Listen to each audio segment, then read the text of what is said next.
कढीपत्ता आणि लसूण यातली कॉमन गोष्ट तुम्हाला माहिती आहे का? हे दोन्ही पदार्थ टिफिन मध्ये दिलेल्या पोळीला इंटरेस्टिंग बनवतात.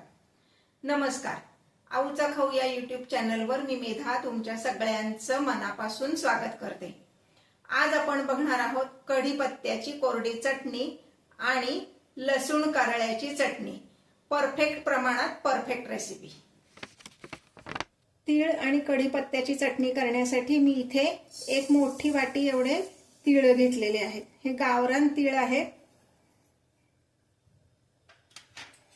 मीडियम फ्लेमवर हे आपण भाजून घेणार आहोत. मीडियम फ्लेमवर सतत हलवत तीळ भाजायचे, नाहीतर मग खाली करपतात आणि वरचे तीळ कच्चे राहतात. तसं करायचं नाहीये. सतत हलवत आपण तीळ भाजणार आहोत. एखाद मिनिट असे तीळ भाजून झाले की त्यामध्ये एक बाउल एवढा कढीपत्ता किंवा कढीलिंब, काही जण ह्याला गोड लिंब असं पण म्हणतात, ही पानं घालायचे. एक जेवढ्या वाटीने आपण तीळ घेतले त्याच वाटीने कढीलिंबाची पानं घ्यायचे.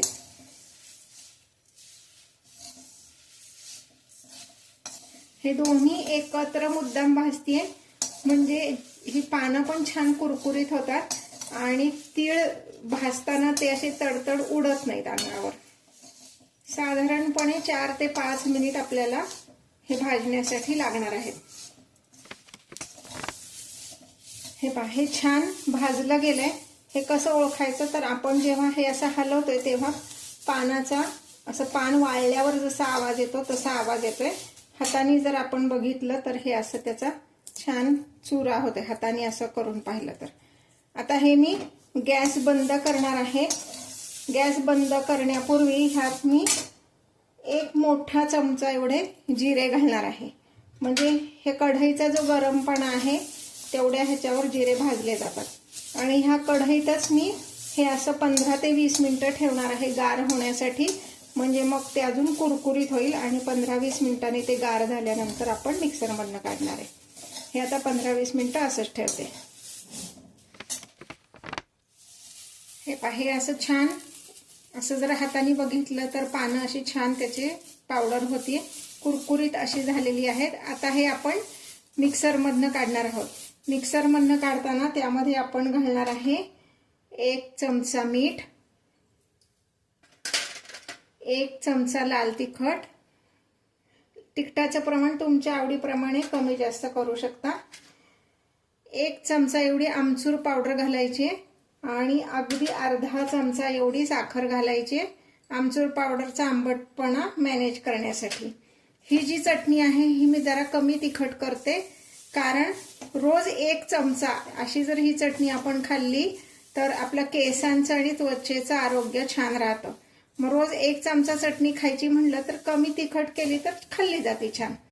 आता हे मी मिक्सरमधनं काढून घेते सगळं. ही आपली तिळाची चटणी तयार आहे. थोडीशी गार, म्हणजे आपण मिक्सरमधनं जेव्हा काढतो तेव्हा सुद्धा हा पदार्थ थोडासा गरम होतो मिक्सरच्या घर्षणाने. गार झाल्यानंतर घट्ट झाकणाच्या बरणीत भरून ठेवायची. आता आपण बघणार आहोत कारळ्याची चटणी कशी करायची. हे काही जण ह्याला खुरसणी असं पण म्हणतात. प्रत्येक ठिकाणी ह्याचं नाव वेगळं आहे. 1 वाटी घेतलेलं आहे, म्हणजे वजनी साधारण 100 ग्रॅम. कारळे जेव्हा आपण मार्केटमधनं आणतो तर त्यात बऱ्याचदा माती असते बऱ्यापैकी. त्यामुळे स्वच्छ धुवून आणि फॅन खाली व्यवस्थित वाळवायचं 5-6 तास आणि मग ते चटणी करायला घ्यायची. हे पहा, 1 मिनिट हे भाजून झालंय. आता ह्यामध्ये मी 1 वाटी एवढं खोबरं घालणार आहे. काही जण नुसत्या कारळ्याची सुद्धा चटणी करतात, पण काय होतं, कारळ्याला अशी स्वतःची काही टेस्ट नाहीये, त्यामुळं ती काही वेळेस कोरडी किंवा बेचव लागती. म्हणून थोडंसं त्यामध्ये खोबरं घालायचं, म्हणजे त्याला टेस्ट छान येते. आता खोबरं आणि कारळे आपण एकत्रच भाजून घ्यायचे. साधारण 5 मिनिट एवढं आपण हे भाजणार आहोत.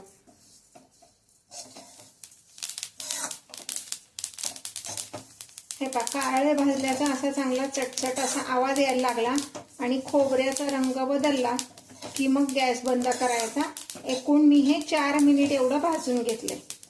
आता मी गॅस बंद करते आणि एक अर्धा तास तरी मी हे असंच ठेवणार आहे गार होण्यासाठी.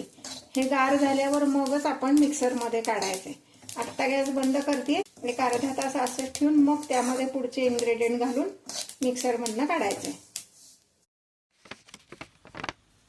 आता हे आपलं छान गार झालेलं आहे. यामध्ये घालणार आहोत आपण 1 चमचा मीठ, 1 चमचा लाल तिखट. तिखट तुमच्या आवडीनुसार तुम्ही कमी जास्त करू शकता, पण जरा कमी तिखट घाला म्हणजे मग रोज 1 चमचा आपल्याला ही चटणी खाता येईल. आणि साधारण 15 ते 20 लसूण पाकळ्या. आता हे आपण ऑन ऑफ करत मिक्सरमधनं काढणार आहे.